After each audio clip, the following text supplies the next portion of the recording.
Today we're going to talk about the Greek city-states. So, in particular, we're going to be talking about the two big ones, Athens and Sparta, and we're going to kind of look at the differences between the two cultures there, and it's quite different. Okay, so we're going to talk about the Spartan being much more militaristic, whereas the Athenians much more about wisdom and intellect. So, all right, here we go. So the polis, this is the center of Greek life. So by 750 BC, the polis, or the city-states, became the central focus of Greek life.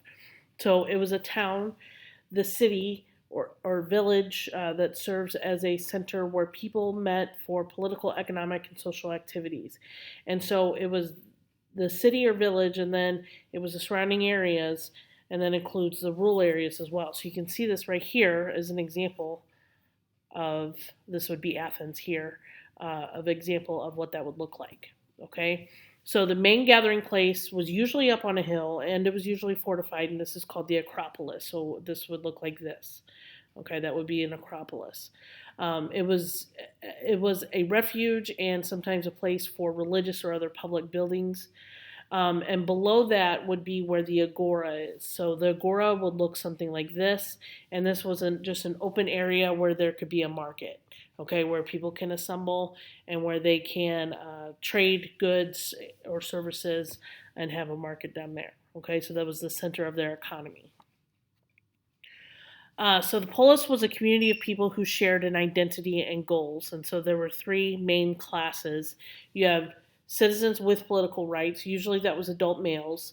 You have citizens without political rights. That would be women and children. And then you have non-citizens.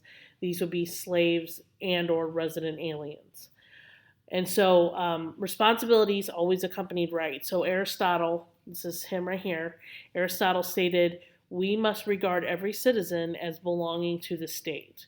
Okay, so every citizen is belonging to the state. And so this loyalty made the city states patriotic and also distrustful of one another. So it kind of became like a nationalist idea where it was we are Athenian, they are Spartan, and we are better because we the Athenians are better because we are more focused on intellect, and the Spartans are worse because they are focused on the military. And then the Spartans say, no, we're better because we're, very strong and powerful.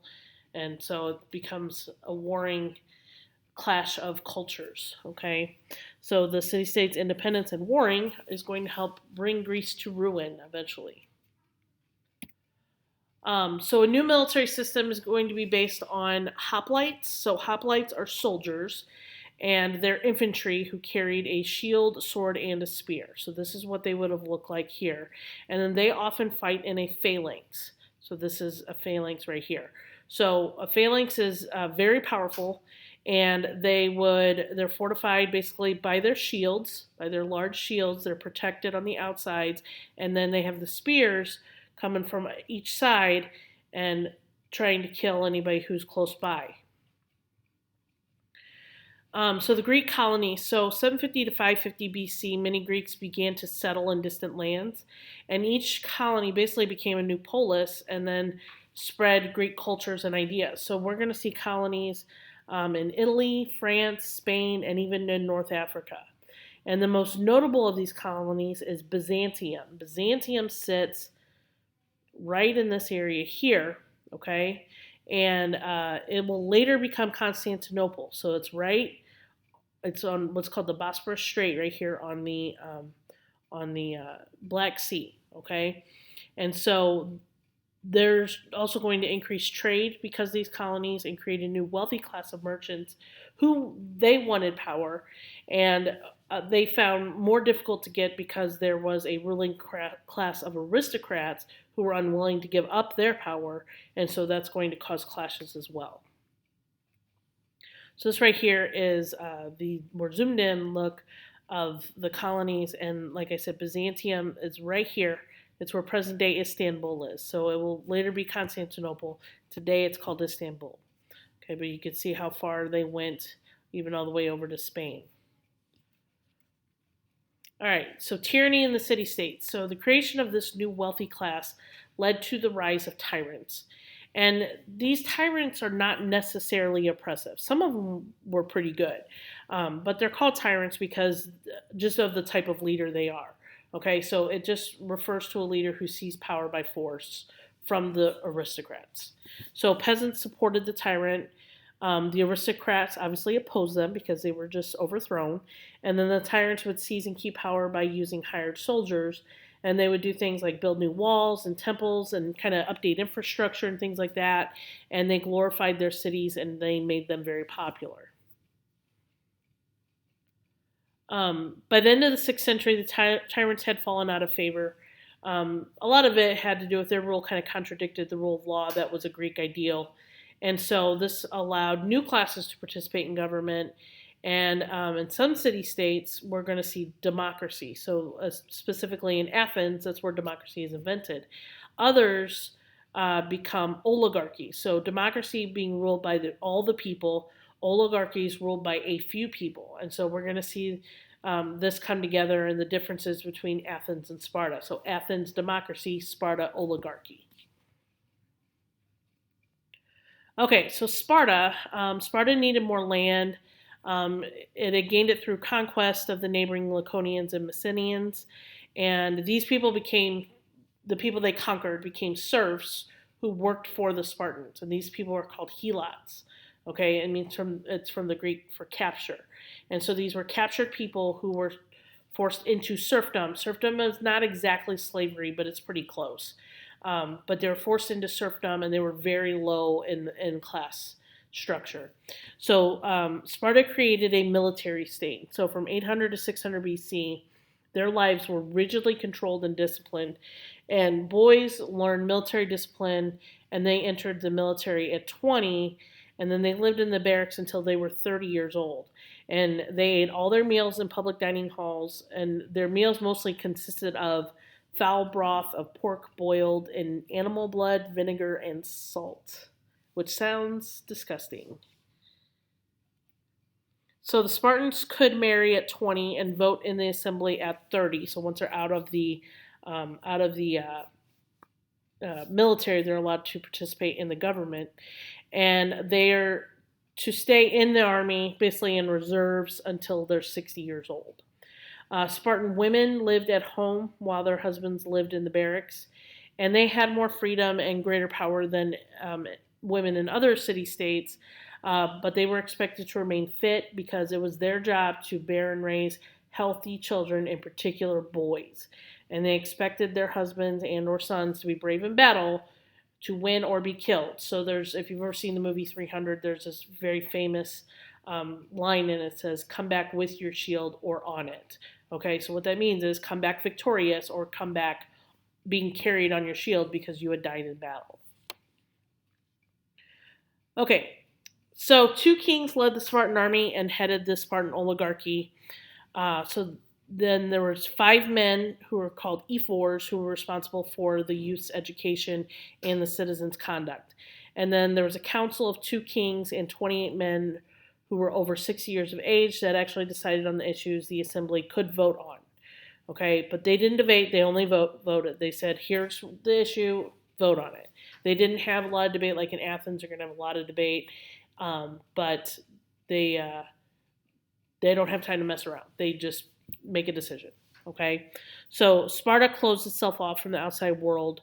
Travelers and travel were discouraged, except obviously for military reasons. And then the Spartans even frowned upon new ideas in the arts because only the art of war mattered to the Spartans. Okay, so this right here is actually from 300. This is a video that shows kind of the training regiment that starts at such a young age. So when they're 7 years old, the boys are taken from their homes and they're taken into start military service. So this kind of goes through what that looks like.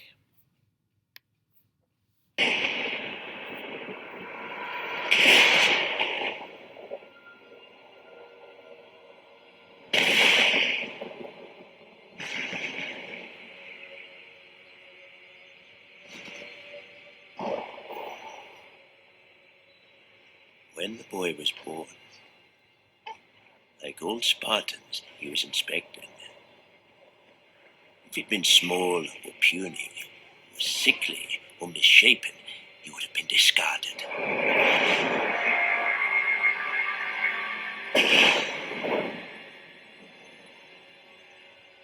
From the time he could stand, he was baptized in the fire of combat.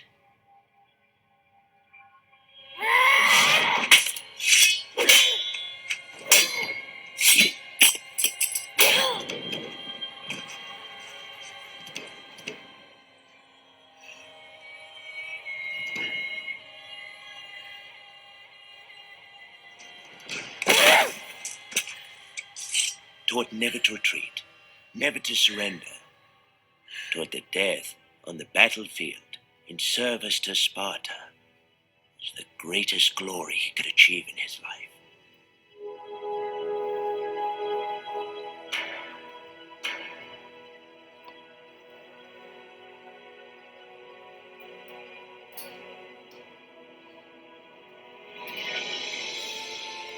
At age 7, as is customary in Sparta, the boy was taken from his mother and plunged into a world of violence. Manufactured by 300 years of Spartan warrior society to create the finest soldiers the world has ever known. The Agoge, as it's called, forces the boy to fight, starves them, forces them to steal, and if necessary, to kill. By rod and lash, the boy was punished, taught to show no pain, no mercy, constantly tested, tossed into the wild, left to pit his wits and will against nature's fury. It was his initiation, his time in the wild, for he would return to his people a Spartan, but not at all.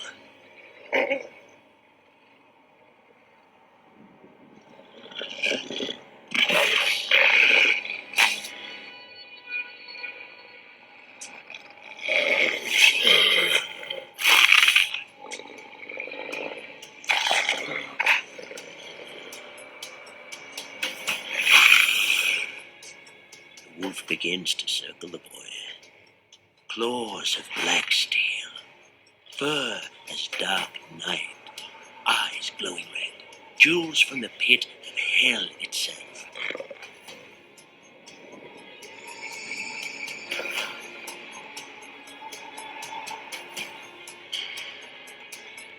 The giant wolf, sniffing, savoring the scent of the meal to come.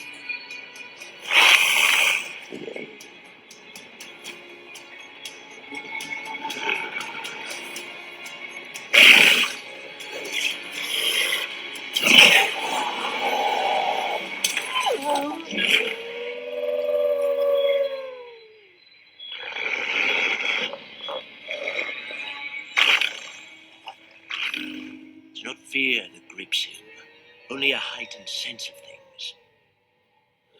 Cold air in his lungs. Wind-swept pines moving against the coming night.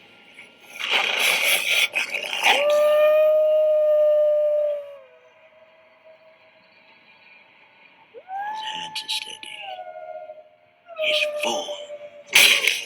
Perfect.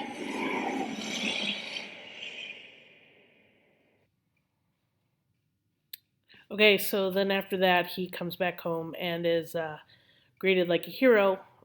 He's wearing the wolf's clothing, so he survived his ordeal, and then gets to become a Spartan warrior. Okay, let's move on to Athens. So a king ruled early Athens, and by the 7th century BC, it was ruled by an oligarchy of aristocrats. So by the end of that century, Athens had serious economic and political troubles.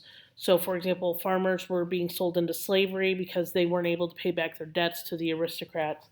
And so we're going to see a lot of cries arise for the cancellation of debts and to give land to the poor. So there's going to be a reformer known as Solon. He's right here, and he was appointed leader in 594 BC to handle these problems. So what the first thing he did was he canceled all the debts, but he does not give land to the poor. So the problem is they still couldn't get land, and so yeah, their debts are canceled, but they're just accumulating new debts. So they're going to see more turmoil that's going to lead to tyranny.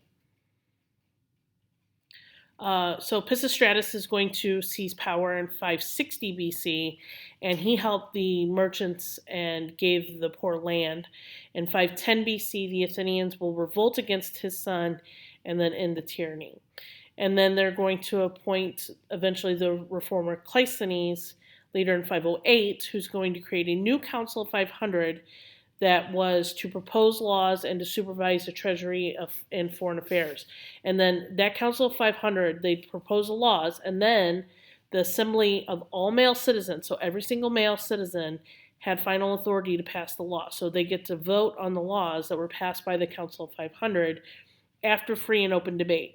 The problem with this is there was a ton of just congestion of laws, and it would take forever to come up with a general consensus, because when you have so many people who all have different ideas, it becomes very difficult to rule that way. But eventually, that's going to lay the foundation for the Athenian democracy. Okay, so this right here, this is just a silly rap battle that somebody, it looks like a history class, came up with. I just thought it was kind of funny, and it basically shows the difference between Athens and Sparta. Let me tell you about the three famous Greek philosophers, Aristotle, Socrates, and Plato. These three philosophers came up with some very interesting ideas at a time where their ideas were rejected by traditional Greek views. So, Aristotle, Socrates...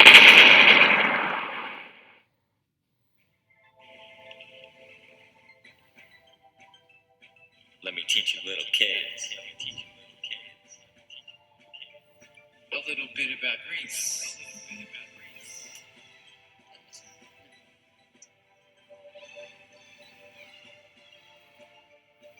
Sparta's where it's at, cause they make you go splat. We send away our boys at the age of 7. They're already fighting beasts at the age of 11.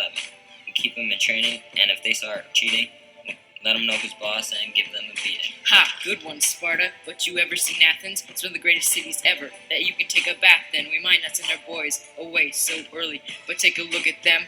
They're still burly. About winning wars, you can keep talking. But you see the Persian wars, we won and still walking.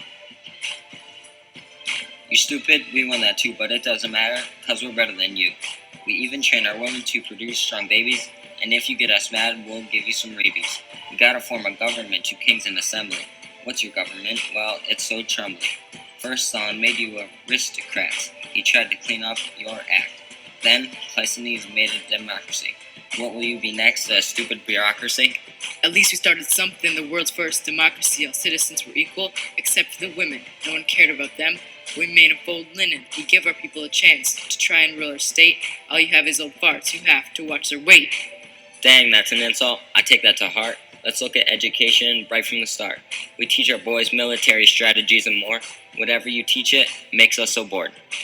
Word, that's what's up, but we're smarter than you. If you want to complain, you can try, but it's true. Our women mean nothing. We put them in the house and they make us a muffin. We teach our boys a great deal if they can afford it, but if they couldn't, they would just have to abort it. Our boys get straight A's in music and writing. All you boys do is just keep on fighting.